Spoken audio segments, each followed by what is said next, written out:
ఇప్పుడు గౌరవనీయులైన ముఖ్య అతిథి మంత్రి గారు కోమటిరెడ్డి వెంకటరెడ్డి గారి సందేశం. భారతదేశాన్ని ఆర్థిక సంస్కరణ తీసుకొచ్చి భారతదేశాన్ని ఈ స్థాయిలో ఉంచిన మహనీయుడు దివంగత ప్రధానమంత్రి, మాజీ ఆర్థిక మంత్రి, ఆర్బీఐ గవర్నర్గా, ప్రణాళికా సంఘం అధ్యక్షుడిగా సేవలు అందించి ఇటీవలనే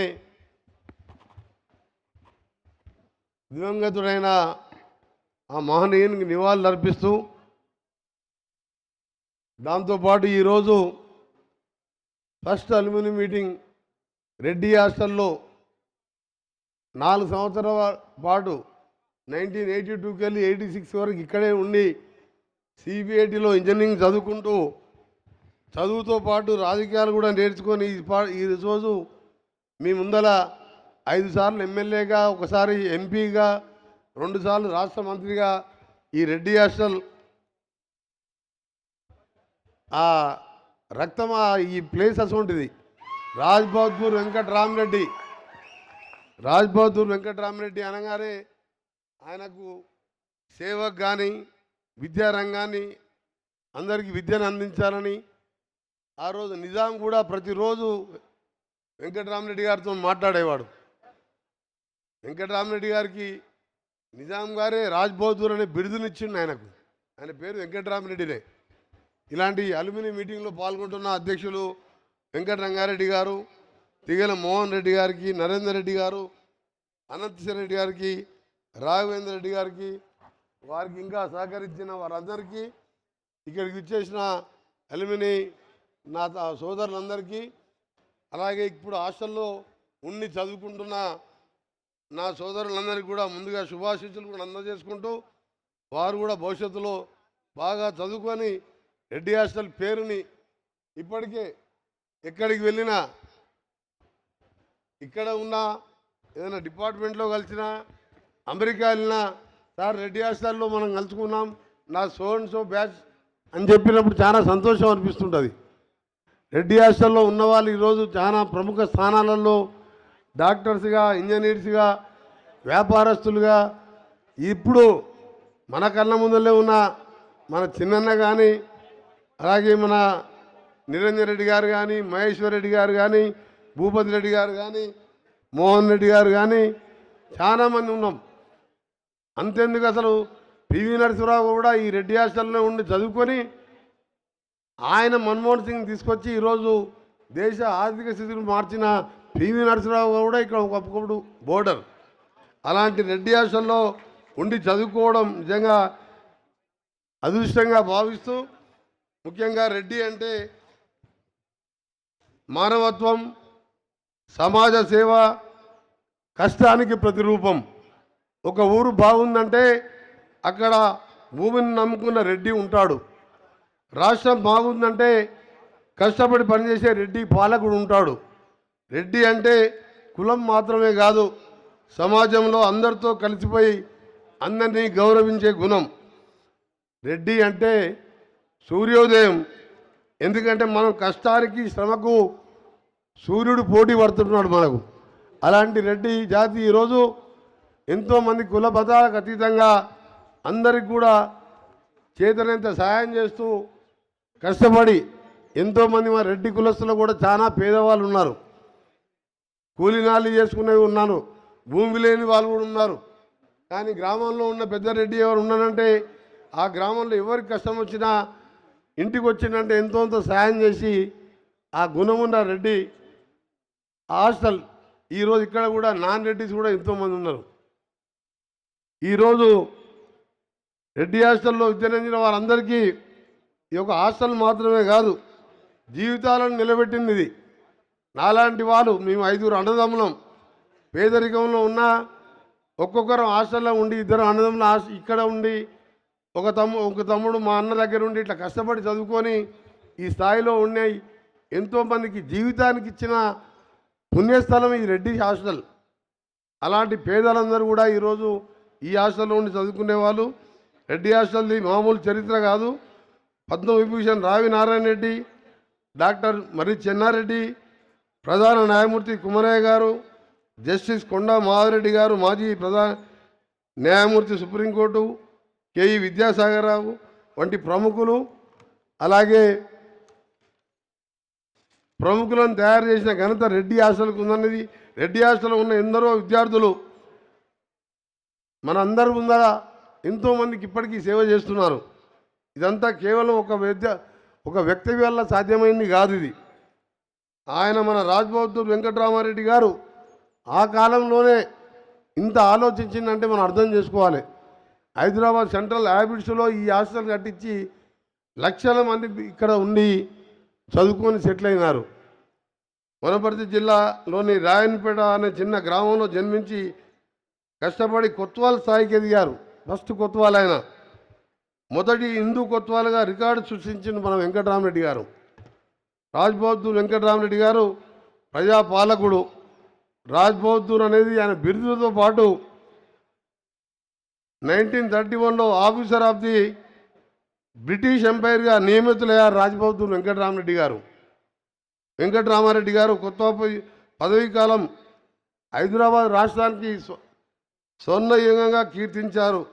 వారి పదవీ కాలంలో హిందువులు, ముస్లింలు, అరబ్బులు, పర్షియన్స్, సిక్కుల మధ్య మత సామర్యం నెలకొని ఉన్నది. ఆయన కాలంలో నిజాం రాజును రోజు కలుస్తూ ఆయన కలిసినప్పుడు ఒకసారి గాంధీ గారిని హైదరాబాద్ తీసుకురావాలంటే మన వెంకటరామరెడ్డి గారు వెళ్ళి గాంధీ గారిని రిక్వెస్ట్ తీసుకొని హైదరాబాద్ పిలిపించడం జరిగింది గాంధీ గారిని. ఆయన చరిత్ర రాజ్బహదూర్ వెంకటరామరెడ్డి గారు బుక్ చదివితే నిజంగా ఆయన చేసినవి మనకు తెలియని, చదువుకున్న వాళ్ళు చాలామందికి తెలియదు ఆయన చరిత్ర. అలాంటి నిరాడంబుడు ఆయన పేరు మీద మనం చదువుకోవడం కాదు, ఈరోజు మనంతా కూడా కలుసుకోవడం చాలా సంతోషం. ఈరోజు మరొకటి లాస్ట్కి చివరిగా రాజ్బహదూర్ వెంకటరామరెడ్డి మహిళా కళాశాల, బాలికల హాస్టల్, మాడపాటి హనుమంతరావు స్కూల్తో పాటు బాలుర ఆంధ్ర విద్యాలయం, రెడ్డి బాలుర హాస్టల్, ఆయన దూరదృష్టికి అదొక ఎగ్జాంపుల్స్ అవి. అందుకనే ఈరోజు మీ అందరం కూడా తెలంగాణ రాష్ట్రం కోసం అందరం కొట్లాడిన వాళ్ళమే. ఇక్కడ నాలాంటి వాళ్ళు తెలంగాణ కోసం మంత్రి పదవి కూడా వదిలిపెట్టి తెలంగాణ బాగుండాలి, ఇలా రెడ్డి వాళ్ళే కాదు అన్ని కులాల వాళ్ళు బాగుండాలని చెప్పి తెలంగాణ సాధించుకొని ఈరోజు తెలంగాణ కొత్త రాష్ట్రంలో ఉన్నాం. అందుకే నేను ఒకటే నమ్మేది, మనుషులు శాశ్వతం కాదు, మనం చేసిన మంచి మాత్రమే శాశ్వతం. అదే మన రాజ్బహదూర్ వెంకటరామరెడ్డి. ఆయన లేకున్నా ఇప్పటికీ ఆయన గుర్తించుకుంటున్నామంటే ఏ నాయకుడైనా ఎవరైనా మనం 100 ఏళ్ళు చరిత్రలో నీ పేరు ఉండాలంటే 100 మంచి పని చేసే అవసరం లేదు. ఒక్క మంచి పని చేస్తే 100 ఏళ్ళు నీ చరిత్రలో నీ పేరు ఉంటుంది.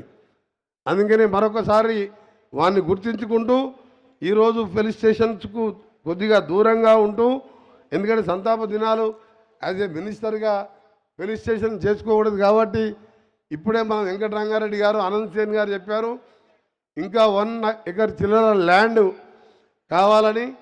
మధ్యలో ముఖ్యమంత్రి గారు కూడా రీజనల్ లింక్ రోడ్డు నేను ఒక సంవత్సరం 2017లో శాంక్షన్ అయితే దాన్ని ఎవరు పట్టించుకోలే. గడ్కరీ గారితో వెంటబడి నిన్ననే టెండర్లు పిలిపిస్తే ఇప్పుడే సీఎం గారికి మాట్లాడుతూ బయటికి పోయి చెప్పిన, నాకు కంగ్రాచులేషన్ చెప్పినప్పుడు కంగ్రాచులేషన్తో పాటు రెడ్డి హాస్టల్ అలుమిని మీటింగ్లో ఉన్నాం, మాకు ఒక ల్యాండ్ సమస్య ఉన్నది అంటే ఎమ్మడే చెప్పేసి దాని ల్యాండ్ ఎక్కడ కావాలనో ఆ 1 ఎకర్ ఇచ్చేద్దామని. మన ముఖ్యమంత్రి గారు రెడ్డిలనే కాదు ఎవరు పోయి అడిగినా సరే నో అనే ప్రసక్తే లేదు. నేను పోయి అడిగినంటే అన్నా నువ్వు కావాలని శాంక్షన్ తీసుకున్నాడు. మా ఎస్ఎల్బిసి సొరంగం ప్రపంచంలో 43 కిలోమీటర్లు శ్రీశైలంకి వెళ్ళి ఫ్లోరైడ్ జిల్లా నల్గొండకు నీళ్లు రావాలంటే 70% పూర్తి చేసిన, 30% కాలే 10 ఏళ్ళల్లో. నేను అయిన తర్వాత నన్ను అమెరికా పంపించి ఆ స్పేర్ పార్ట్స్ ఇప్పించి 2000 కోట్లు అదనంగా తెచ్చి ఇలా షిప్లో స్పేర్ పార్ట్స్ వస్తున్నాయి. 2 నెలల్లో వర్క్ స్టార్ట్ చేపిస్తున్న నల్గొండ ఫ్లోరైడ్ లేకుండా చేయడానికి ఆ ప్రాజెక్టు టేకప్ చేసిన. అందుకనే తెలంగాణ వచ్చింది, అందరం బాగుండాలి. రెడ్డి హాస్టల్ స్టూడెంట్కి సంబంధించిన కానీ ఇక్కడ పేద విద్యార్థులు ఉన్నా తప్పకుండా నా దగ్గర కూడా చాలామంది వస్తుంటారు. కోమటిరెడ్డి ప్రతీక్ ఫౌండేషన్ మీద కూడా ఎంతోమందికి సేవ చేస్తుంటాను. మీరు ఎవరైనా కూడా రావచ్చు. ఇక్కడ కూడా మహేశ్వరరెడ్డి లాంటి పెద్ద పెద్ద సీనియర్ నాయకులు, మా చిన్నన్న కానీ చాలా సీనియర్ నాయకులు ఉన్నారు. నేను వారికి 1 గంటకు ఖైరతాబాద్లో సంతాప సభకు వస్తానని చెప్పాను. కానీ అల్యూమిని మీటింగ్ ఫస్ట్ మీటింగ్ కాబట్టి మిమ్మల్ని కలవాలని రావడం జరిగింది. తప్పకుండా మనం ల్యాండ్ అలాట్ చేయించుకొని దానికి బడ్జెట్ అలాట్ కాలే, ల్యాండ్ ఇచ్చిండ్రు, దాని బిల్డింగ్స్ కూడా డిజైన్ చేయించి ఆర్బీఆర్ సొసైటీని కూడా కట్టించే విధంగా తప్పకుండా ముఖ్యమంత్రి గారితో మాట్లాడి త్వరలోనే దానికి సంబంధించిన శాంక్షన్లు ఇప్పిస్తానని, ఇక్కడ ఉన్న విద్యార్థులు ఎవరిని కూడా మీరెవరైనా చదువుకోవాలన్నా, మీకు ఎవరైనా ఆర్థికంగా ఇబ్బంది ఉన్నా ఎప్పుడైనా కోమటిరెడ్డి వెంకరెడ్డి అని నేను తెలంగాణ కోసం, తెలంగాణ ప్రజలు బాగుండాలని మంత్రి పదవి చదువు వదిలిపెట్టుకున్న నాయకునిగా ప్రజలెమ్మడి ఉండే నాయకుడిని ఇలా నేను నాకు జన్మనిచ్చి ఇలా రాజకీయంగా జన్మనిచ్చింది కూడా నాకు రెడ్డి ఆస్తలే. ఎందుకంటే అప్పుడు మా సుధాకర్ రెడ్డి గారు ఉండి ఇప్పుడు బీజేపీలో ఉన్నాడు. రాజీవ్ గాంధీ వస్తున్న ఎయిర్పోర్ట్కి పోవాలి, బేగంపేట పోవాలి, ఏడికి పోవాలి. మా సిబిఐటి స్టూడెంట్స్ రెడ్డి ఆస్తులు అందరం కలిసి 1000 మంది ర్యాలీ తీసుకొని పోతుంటుంది. అని వెంకరెడ్డి గారికి మంచి ఫాలోఅప్ ఉందిరా అని చెప్పి అట్లా పెరిగి పెరిగి ఈ రెడ్డి ఆస్తనే నాకు ఎమ్మెల్యే టికెట్ ఇప్పించింది. మా ఫ్యామిలీలో ఎవరు లేరు. మా నాయన మామూలు వ్యవసాయదారుడు. నా ఇంజనీరింగ్ కోర్స్ అయిపోయిన తర్వాత కూడా ఎప్పుడైనా పిలిచి రమా మీటింగ్ ఉంది రారా అంటే అందరూ మోటార్ సైకిల్ వేసుకొని వచ్చేవారు. అంటే రాజకీయంగా కూడా జన్మించి ఇక్కడ ప్రతి ఒక్క సమస్య నా సమస్యగా భావించి ఎవరు ఎప్పుడైనా రావచ్చు, 24 అవర్స్ మీకు అందుబాటులో ఉంటానని, అల్యూమినియం స్టూడెంట్స్లో మీరందరూ కూడా బాగుండాలని, మీ భవిష్యత్తు బాగుండాలని పిల్లలందరికీ, అలాగే నాతో పాటు ఈ హాస్టల్లో చదువుకున్న వాళ్ళందరికీ, ప్రపంచవ్యాప్తంగా ఉన్న మీ అందరికీ I wish you happy new year, I wish you happy Sankranti. మీరు మీ కుటుంబ సభ్యులు బాగుండాలని ఆ దేవుని ప్రార్థిస్తూ సెలవు తీసుకుంటున్నాను. Thank you very much. అన్న థ్యాంక్ యూ సో మచ్. మీరు మేము అడిగిన వెంటనే ఇమ్మీడియట్గా స్పందించినందుకు. ఎకరా 6 గుంటలు ఆ 15 ఎకరాలకు వాస్తు మరి కరెక్ట్ అవుతుంది. మేము మీమాంస పడుతుంటిమి. Thank you so much Venkatareddy అన్న. అండ్ మీ అందరి తరఫున పెద్ద ఎత్తున కరతాళ ధ్వనులతో స్వాగతించాలని మనం చేస్తున్నాను. Thank you.